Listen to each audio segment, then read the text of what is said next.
The End of Suffering.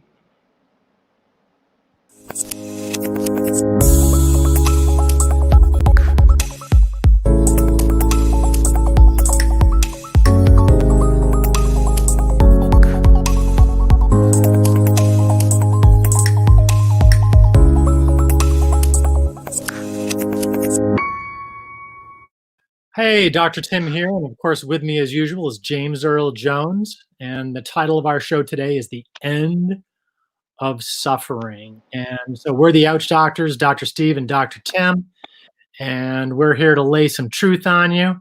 And we are not your doctors, as we usually say. We're not your therapists. We're not giving you any advice. We're not telling you to do this, don't do that. We are laying some truth on you to go back to your own physicians, your own therapist, your own healers, and just be more educated when you do that.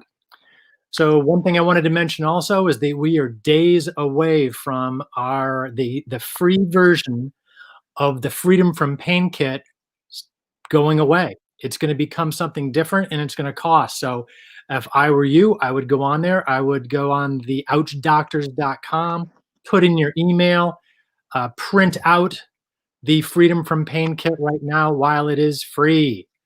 Dr. Steve, are you there? Absolutely. And the other thing we want to make sure you're aware of is that we are on YouTube. We've got our YouTube channel, New Thinking About Old Pain. We'd love to have you join us there. And if you're watching us on YouTube, the best way to stay abreast of our upcoming shows and watch all the old ones is click the little subscribe button right there on your screen, a little red button in the bottom right-hand corner of this very show, and that'll get you right on board with us. So join us. And also be aware that we love having you participate in these shows. In fact, I believe our friend Susan is here with us right now. And as you all come in, feel free to say hi. And we're thrilled that you're here with us today. We got a lot to share. Right. And Steve, you mentioned you were the one that named this version of today's episode. What was going through your head with that? The end of suffering. I wanted to be able to make my James Earl Jones voice. Did very well with that. No, the end of suffering. The reason I wanted to talk about this today, and the reason I think this is so important, is because there is a distinction, and it's an important distinction, and it's an important distinction for us as the Ouch Doctors, as pain coaches, because while all of us at some point in our lives are going to experience pain, pain is inevitable. If you're going to drop a bowling ball on your foot, something's going to happen. You're going to get a bellyache. You're going to get a scratch or a cut. And so pain is something that we often experience. And even chronic pain, pain that lasts longer than we'd like it to, for many of us, that at some point becomes inevitable, although not necessarily permanent. However, suffering is an entirely different beast. And we usually don't make this distinction. We think of pain and suffering in the same sentence. The reality is that suffering is essentially having pain about your pain, experiencing an emotional reaction to the fact that you have pain. As soon as you start experiencing a secondary reaction to pain, you are in a state of suffering. And this is a very, very important distinction, especially if your pain happens to be of an emotional nature. For example, if you suffer anxiety or depression. And when we have those particular kinds of emotional maladies, not only do we feel the pain of the anxiety itself, but then we feel, oh my God, I'm anxious. And we feel this rejection, this emotional reaction to the fact that we feel that feeling, and that compounds the feeling and accentuates it and also makes it linger longer. And that happens with chronic pain. So for those of us who are suffering from chronic pain, who are looking for a way to move out of a state of chronic pain, the first thing we need to do is to go from being somebody who suffers from chronic pain to simply being somebody who experiences chronic pain. And once that threshold is crossed, a lot of new opportunities arise. So yes, Dr. Tim. Well, it just reminded me of the quote that pain is inevitable, suffering is optional. I can't remember who said that, but maybe it was Dr. Steve Taubman. Well, I've said it often. You know how they say is if you say something often enough, like if you quote somebody else often enough, then you're allowed to say, as I always say. Exactly. So yeah, so that's me. I've been known to say that quite often, and I got it from somewhere else, and I don't remember where, but it's a very important quote. We are often suffering needlessly, even if we're in pain, even if we're in grief, even if we're, regardless of the emotion or physical feeling that we have that triggered it, it does not have to devolve into suffering. And that's what we want to talk about today. Got it. Yeah. I'm also actually, when you brought up the title of this episode, I'm thinking about the Buddha's take. Now, the Buddha, of course, he achieved enlightenment sitting under a tree by himself in India, and his whole thing was that suffering, the humanity of suffering, and when you can let go of that, then you reach enlightenment, and then you're at one with nature, or you've reached nirvana, or whatever that is. But he laid out an eightfold path to decrease suffering in one's life, and a lot of those things are remarkably like what we've been sharing along the way. It's attachment to things. It's attachment to pain, and exploring the benefits of in our world here, chronic pain. And people do have attachments for that. They think consciously, oh, I want to get rid of this chronic pain, but subconsciously there's things that hold them in that, because there is, strangely enough, some benefit to that in some people. So we want to take the lid off that, have people really inspect and analyze their life, and take the blinders off, and decrease that suffering and decrease that chronic pain. Well, as you know, Dr. Tim, I've spent the last many years cultivating a meditation practice and learning the mindfulness principles as taught by the Buddha through Vipassana meditation. And exactly as you say, that the whole path of the mindfulness practice is to end suffering. And again, understanding that there will be various stimuli, various experiences that we encounter along the way. People will die. People will get sick. Poverty might fall upon us. Any number of things might happen for which we might then decide that this warrants the experience of suffering. But what the Buddha said, and what all of the mindfulness practitioners since him and even before him said, was that there is a way of ending suffering. And as the Buddha said, you end suffering by ending attachment, or aversion and attachment. Aversion being I'm pushing this away, and attachment, I need this. So what are the things in your life that you feel like you absolutely need in order to be happy? And when you don't have them, you're not happy. That's a form of suffering. And when you learn not to be attached, then you simultaneously learn not to suffer. And you learn not to have aversion toward your pain. Once again, you simultaneously learn how not to suffer. Now, Dr. Tim brought up the Eightfold Path. And the Eightfold Path are a series of ways of changing your thought process. For example, right action, right livelihood, right thinking. Looking at everything you're doing in your life through the lens of whether or not you're using wisdom to do it. Right focus, which is such a vital part of this. Right focus. Hey, Jeff, good to see you, buddy. What is right focus? Right focus is learning how to stay focused and not let your mind be distracted or disturbed by the things that are going on around you. And it requires practice. So all of these things that are available to us, and that Dr. Tim and I teach and coach and counsel and help people practice to do, are designed really with the idea in mind that even if your pain doesn't instantly vanish, we're going to peel away layers of suffering. You're going to be able to live your life with greater ease and facility and joy and happiness and lightheartedness, because the pain is just a passenger along the way, not the thing that's determining the value of your life. Right. And Steve, since we're on the Buddhism train right here, I've been lucky enough to spend many, many months over in Nepal and living in Sherpa villages, and they're all devout Buddhists. And it's remarkable to hang out with them, because their sense of having a good time and being friendly and fun just comes from the heart, and it's really based on their entire livelihood of practicing Buddhism every single day. And it's not like they're not concerned with making a living or in getting things done, but they do that with a sense of playfulness and fun and high energy. and they're less concerned, as we are here in the West, with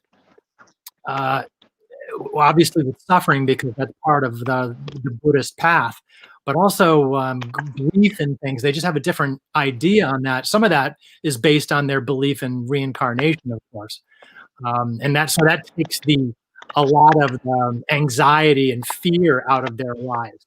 But they really are super happy and super friendly, and it's really remarkable and awesome to hang out with the Sherpa, who are devout Tibetan Buddhists.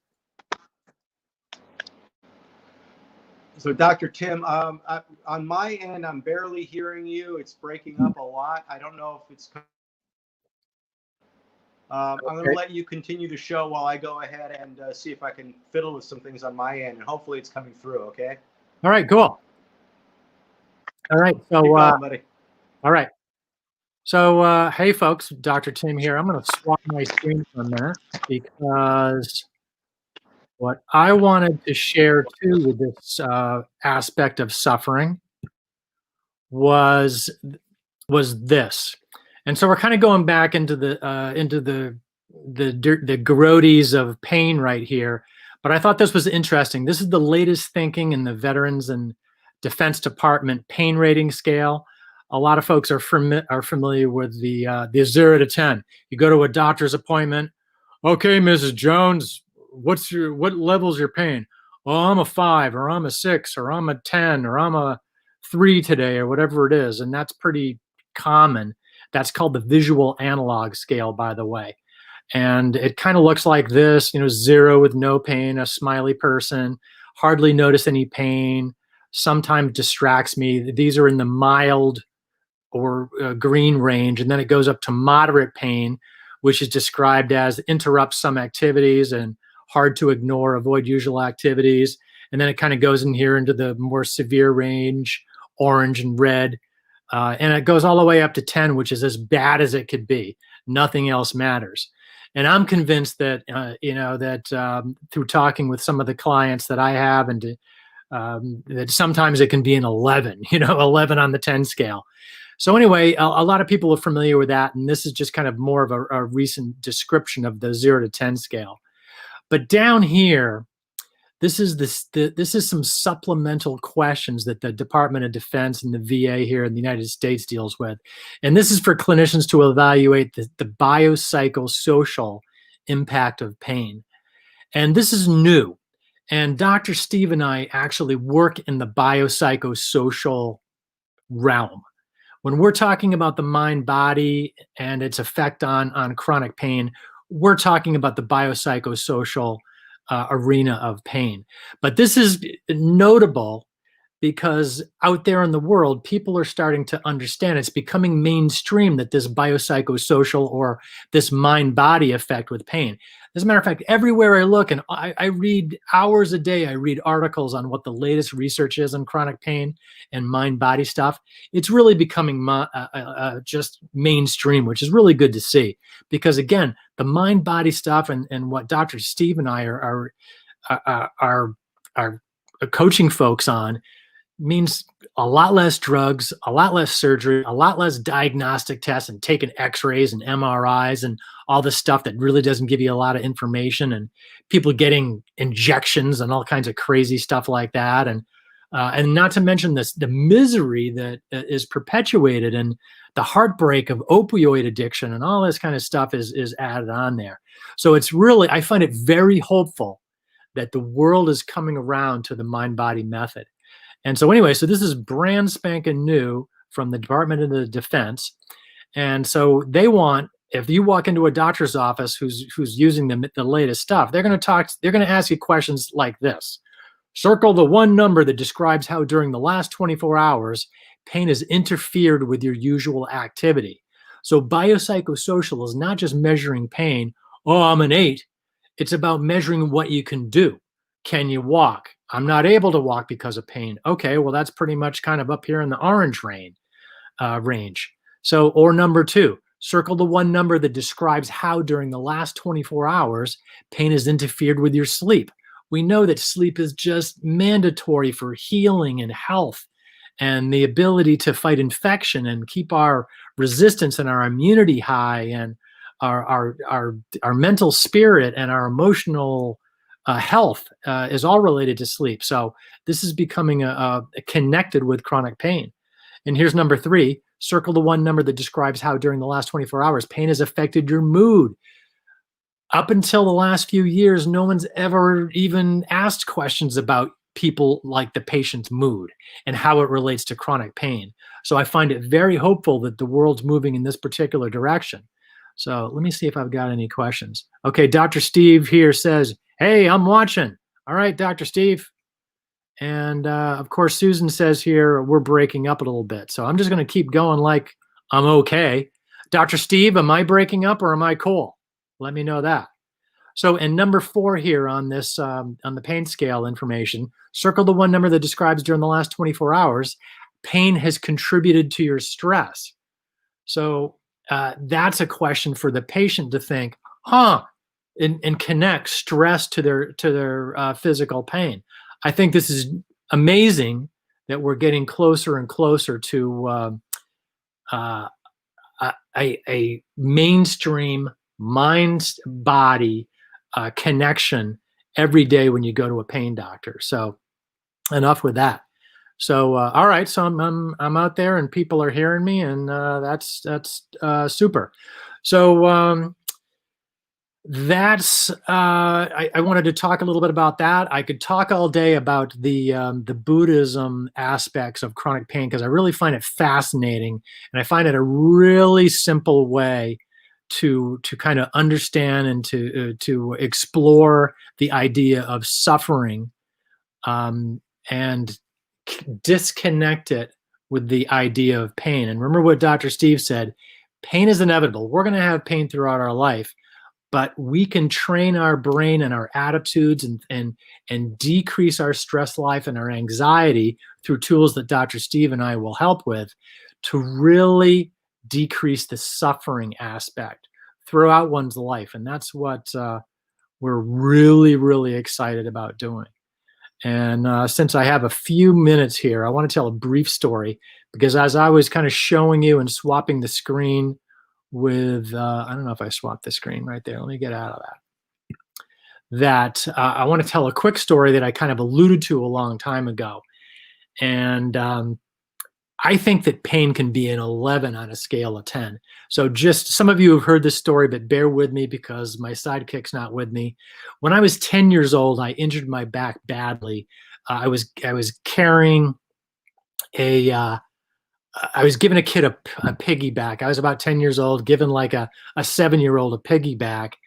And at the age of 10, the framework, your spine is not fully formed. It's a lot of it is cartilage, as a matter of fact. And I actually fractured part of my spine, and it never joined up. Even to this day, that part of my lower back has not joined up. That's called a spondylolisthesis.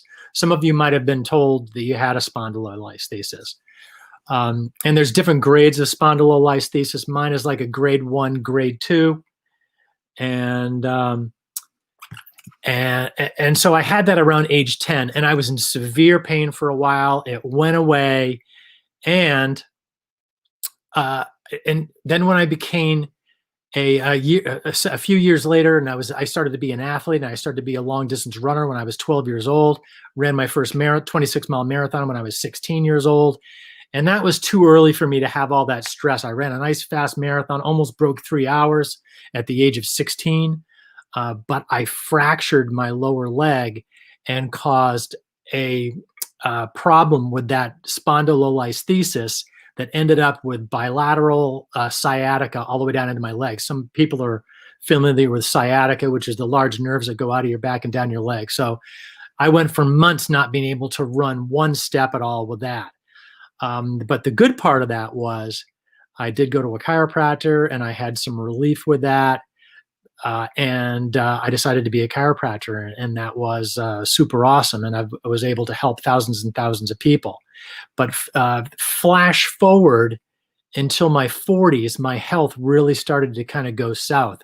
I was unable to bend over and take care of people in the office. I'm in my mid 40s, And I'm still an athlete. I'm a world-class climber. I'm climbing all over the world, and I'm working towards climbing Mount Everest. That was what my goal was, and I had corporate sponsors for that. But my body was in rough shape. I wasn't able to run a step, and but I held it together, and gradually things worked out for me, and with a lot of training. But I was not up to date on the mind body training at that particular stage. And then things started to when I summited Mount Everest. I on my second try, 2 years in a row of spending 5 months out of that 24 months in the Kingdom of Nepal, trying to get to the top of the world, Mount Everest, and it worked out for me, which was great. 3 years later, I was in so much pain that I really couldn't function very well, and as a result of that, I was had to leave practice at the age of 51. I just couldn't function anymore. Couldn't function, and then wallowing in self pity for a little while. Then I started to really study because in the back of my mind, I thought, I think there's a connection between my mind and attitude and the connection with that in my physical pain. I thought that there was an opening, so I just studied for the next few years, and I realized that when I got into that severe pain, and let me tell you, I was a 10. I was unable to get out of bed. I was unable to get off my floor at sometimes, but I was aware that I had tremendous stress in my practice and in my life leading up to that, and there was times where I've just soaked in an incredible amount of stress. So it was then when I connected all these stresses to my physical breakdown that I realized it was totally a mind body thing.